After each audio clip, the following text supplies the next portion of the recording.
الحمد لله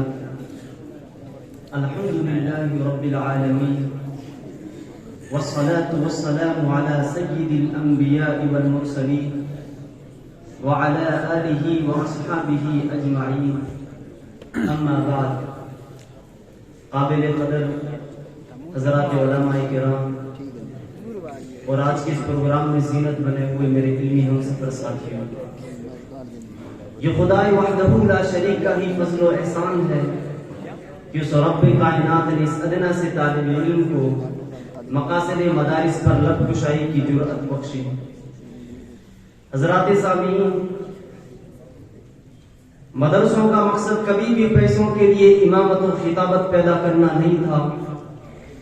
مدرسوں کا مقصد بنیادی دین کی تعلیم دینا اور شناس نسل پیدا کرنا تھا، ایسی نسل جو موٹا جھوٹا کھا لے، ہلکا پھلکا پہن لے، آرام و راحت کی کھوگر نہ ہو، فقیری میں بھی امیری کر کے دین کو سینے سے لگائے رکھے اور روئے زمین پر اسلام کو باقی رکھے.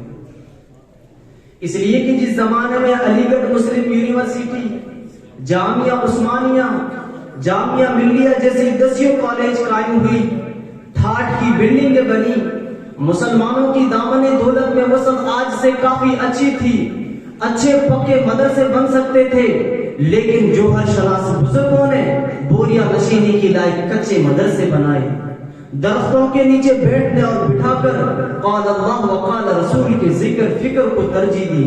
مسجد نبوی کی کچی چھت اور اہل صفا کے ننگے بھوکے طلبہ، لیکن شہدائے بئر معونہ اور رجی کے علماء ان کے نمونہ تھے.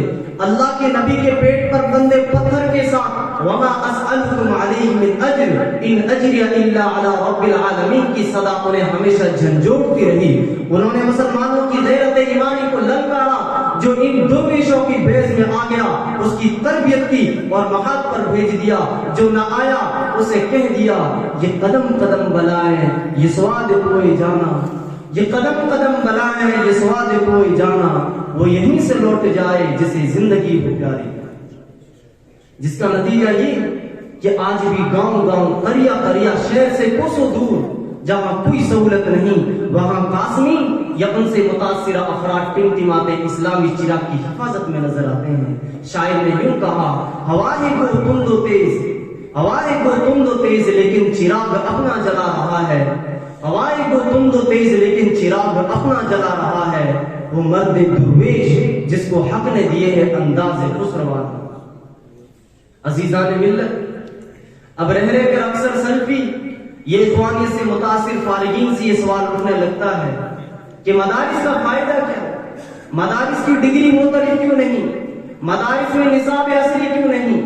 مدارس کا کوئی ذمہ دار یہ کیوں نہیں کہتا کہ ہم آپ کو نوکری دلائیں گے، جبکہ ساری مشہور کالج آپ کو نوکری دینے یا دلانے کا وعدہ کرتی ہے؟ تو خوب جان لیں کہ مولویت ایک فن نہیں، ایک پیشہ نہیں، ایک بزنس نہیں، مولویت اچھی زندگی کی کوئی ضمانت نہیں، مولویت کسی پر احسان نہیں، اللہ کا دین آپ کا محتاج نہیں. اللہ نے کھلے الفاظ میں کہہ دیا وَإِن تَتَوَلَّوْا يَسْتَبْدِلْ قَوْمًا غَيْرَكُمْ ثُمَّ لَا يَكُونُوا أَمْثَالَكُمْ. کعبہ کو پاسباں صنم خانے سے مل جائیں گے، عرب نہ صحیح عجم آ جائیں گے، عجم نہ صحیح ترک آ جائیں گے. یہاں دنیاوی اعتبار سے فرزانوں کی نہیں دیوانوں کی ضرورت ہے. یہاں سب کچھ لٹانے کے بعد ربح صحیح کا پڑھا نہ ملتا ہے، کیونکہ علم کی وراثت بھوک میں خودداری کی وراثت ہے، فقر میں غربت نفس کی وراثت ہے، دعوت و تبلیغ کے لیے قید خانوں کی وراثت ہے، کلمہ حق کے لیے شہادت کی وراثت ہے، ہر قربانی کے صلے میں رضا الہی کی وراثت ہے. شاعر نے خوب کہا، یاد میں تیری سب کو بھلا دوں کوئی نہ مجھ کو یاد رہے، یاد میں تیری سب کو بھلا دوں کوئی نہ مجھ کو یاد رہے، تجھ پہ سب گھر بار لٹا دوں خانہ دل آباد رہے. لہذا آپ مولوی بننے پر مجبور نہیں، برائے کرم آپ زبردستی مولوی نہ بنے، نہ مولویت کا روپ دھاریں.